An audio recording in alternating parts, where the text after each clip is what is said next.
Hi, welcome to the SIDEWALK series where I tackle certain issues and ideas which I come across during development. The videos in this series are unstructured in the sense that I tend to experiment a little bit and may not come up with the most optimal and efficient result, but I do aim to overcome and resolve these issues and ideas, and I hope that this helps people to move along, right, and overcome their problems. So, without further ado, okay, recently I have encountered some issues when working with high polygon meshes. Meshes somewhat, upwards of the range of, several 100,000 polygons to millions of polygons, and getting them to import into Unreal Engine and render properly. So the problems I've kind of encountered is that they don't show up the way that I expected to, and tends to take quite long, and to import and so on and so forth. And a lot of these models tend to come from sculpting software like ZBrush and such. So I'm gonna start there and show you the results of what I've kind of learned along the way, especially when working with OBJ and FBX formats during export. So to begin with, right, I have ZBrush open here, and I'm just going to pick one of the sample files. For example, this demo head project over here. Okay, so you can see that it's quite a nice looking sculpt with some facets that you can see here along the neck. Okay, so I'm just going to prepare this model a little bit, or just export it right away, right? So if I just export it directly, okay, and let's call this div1. Okay, so it's just a very simple export to a OBJ format. Then now we move on to bring it into Unreal. Okay, and just to make things interesting, I'm gonna time this process.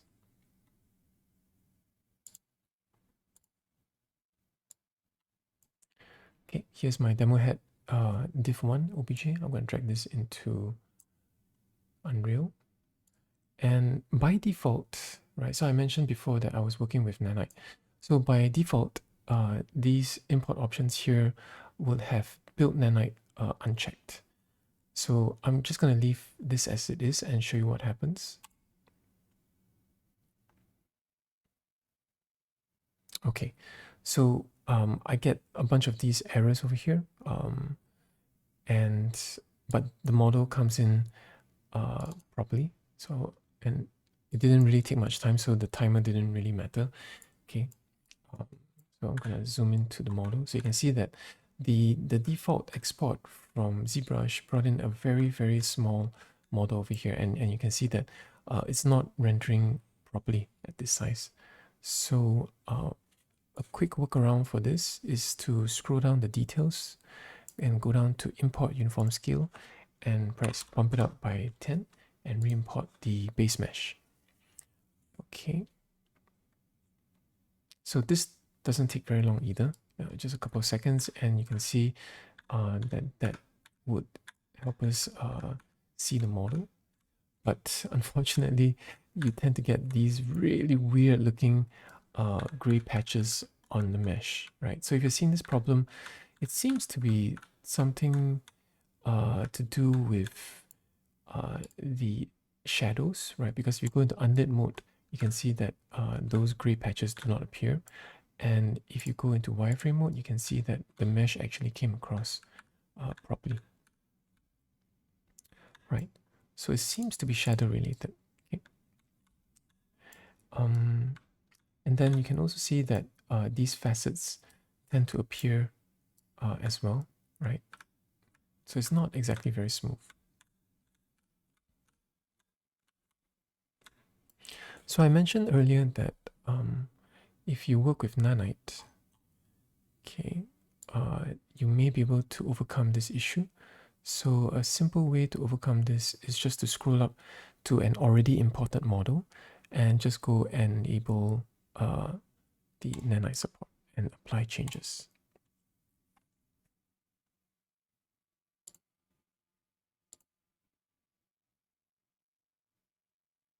Okay, that didn't take very long, right? And you can see that this pretty much resolves the problem, okay? But still, you tend to see some faceting over here, right? On your model. The model is also lying on the ground, flat on the ground like this. And if you come really close, you still tend to see a little bit of that strange shadowing issue happening around here. You can see that these are striations on the shadow here. So this, it's not ideal, I think, right? You don't really want to have these shadows show up, or perform extra steps just to get this model to look good. So let's run a few more experiments. So the next experiment I'm going to try now is just to increase the polygon count.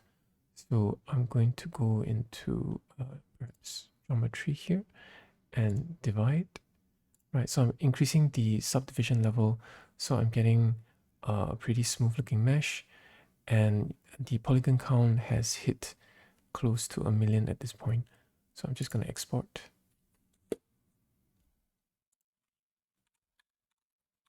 Div 5 and save. Right. And then I'll come back here and import my model. Okay, so this is not it.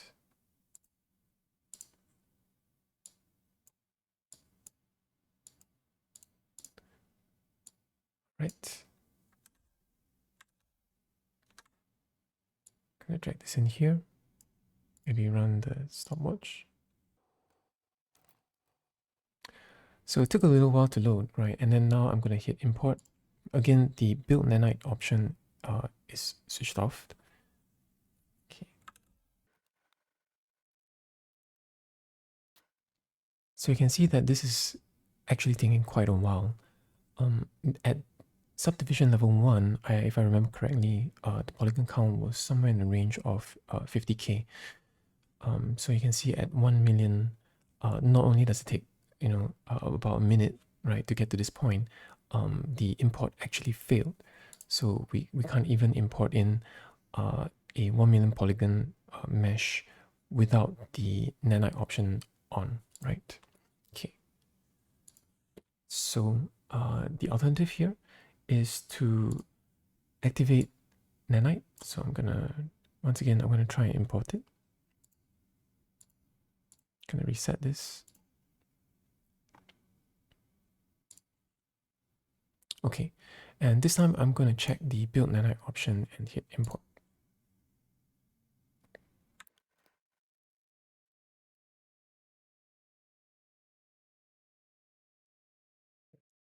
So it seems now that it's going to run just fine. It's still hitting a little bit over a minute. I think it's worth mentioning at this point that my computer is not exactly decked out with the latest specs. So if you have a fairly new computer, your timings should be much better than mine. And I'm using a RTX 1080, 1060 actually. So, right, here we go. So it took about a minute, 40 seconds to import, but at least it succeeded, right? So enabling Nanite during importing definitely helps with high poly meshes. Now let's take a look. Okay. Right. Okay. So again, it's very small, right? Okay.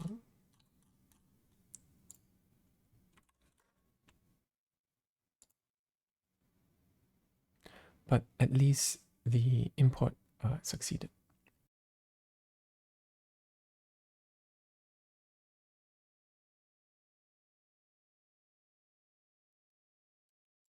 Okay, now with the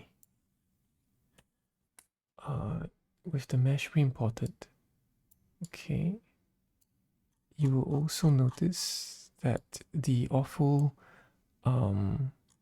shadows, right, shadowing issue still persists even though okay, the Nanite support has been activated, right?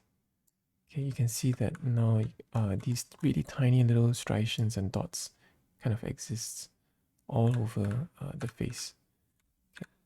So even with Nanite support, importing this OBJ file directly from ZBrush has a number of issues. Now, one of the workarounds okay, that I've discovered while working with this is if you were to import the model into, say, a software like 3ds Max.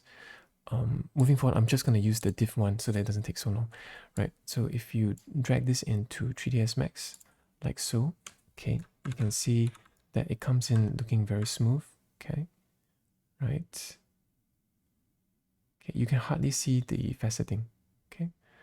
And if you were to export this model without doing anything, you know, just exporting it. So we'll call this diff1, okay, re-export. Okay, we're going to export as obj and save. So we're going to make sure that smoothing groups here is checked and export and done. Right. So simply by re-importing and re-exporting, we can then see what is the difference.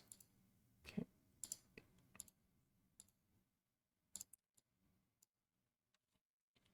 Right.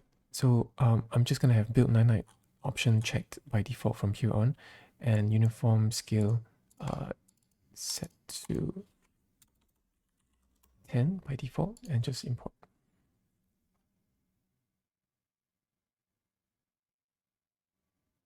Okay, so that was really quick. And as you can see, right, this re-exported model does not have the shadowing issues that we saw earlier from the ZBrush exported OBJ files, right? Okay, let me just open this one for comparison.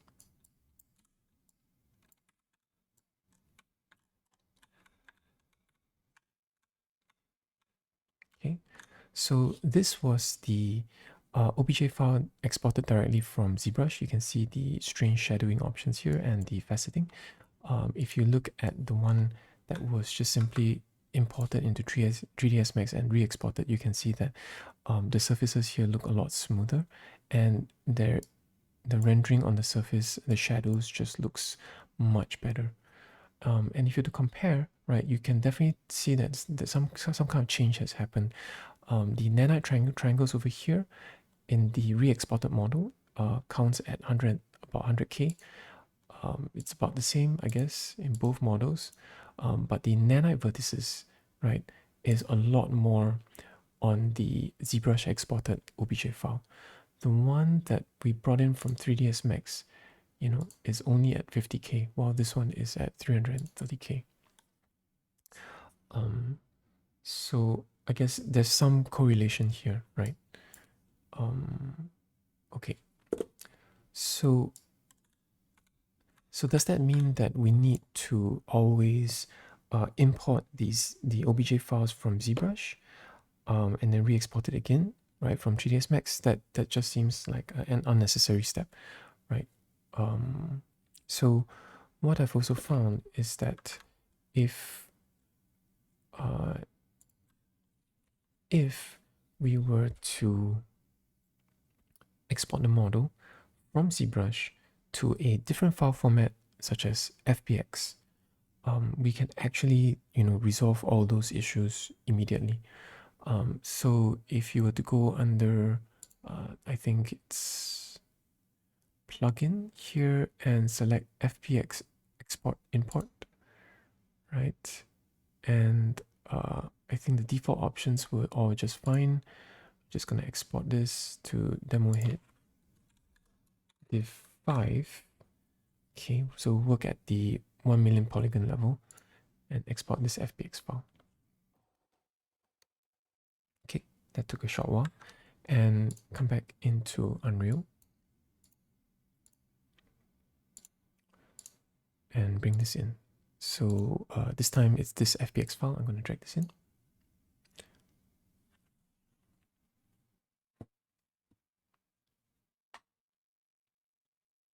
And perhaps I will run this.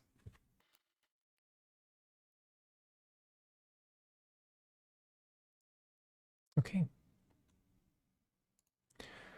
So in retrospect, I should have renamed the FBX file slightly differently, because I think what had just happened is it went to overwrite my original div 5 hit model. But you can already see there are some differences, right? The import timing was actually faster by about 10-15 seconds. And then you can see from the thumbnail over here that the model is actually not lying on its back, but it's sitting upright now. Okay. Okay, interesting. Okay, I think it's looking a little gray right now because it's probably not using the right material, I think.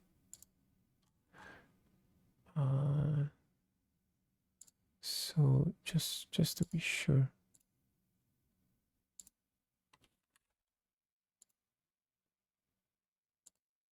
Right, there you go. Okay.